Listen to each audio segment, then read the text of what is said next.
तहरीक इंसाफ की तमाम तर कोशिशों और ताउन के बावजूद हुकूमत मुज़ाकराती अमल को सबूताज करने पर तुल गई। नवाज शरीफ की ढिठाई, हठधर्मी और मैना मानू की रविश बरकरार है। नवाज शरीफ हुकूमत और PTI के दरमियान मुज़ाकराती अमल को सबूताज करने पर तुल गए हैं। सीनियर पार्टी रहनुमाओं की बैठक की अंदरूनी कहानी सामने आ गई। नवाज शरीफ ने हिदायत की कि आम इंतखाबात एक ही दिन कराने के मुतालबे से किसी सूरत पीछे ना हटें। मई में कौमी असम्बली और दीगर 2 सूबाई असम्बलियों की तहलील के मुतालबे पर भी फुल स्टॉप लगा दिया। हवाए नफ्स की है हुक्मरानी, लुटेरा कर रहा है पासबानी।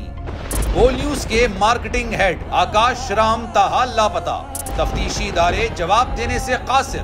अहले खाना परेशान, बेटे की जुदाई में मां गम से निढाल। जो बच्चो हिंदू हुआ पर आए थे जो को पाकिस्तानी, मुझे मेहरबानी करे पंहिंजो आकाश वापस कयो।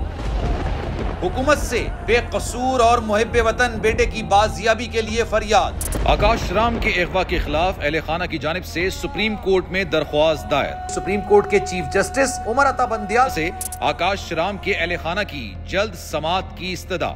मुश्किल की इस घड़ी में आलमी मीडिया ने भी उठाई आवाज। CNN, आज तक, इंडिया टुडे, टाइम्स नाउ समेत आलमी मीडिया ने आकाश राम के अगवा के खिलाफ दिया बोल का साथ। उफ क्या जुल्म है, बोल इंसाफ का मुंतजिर। सब्सक्राइब करें और बेल दबाएं ताकि कोई खबर रह न जाए।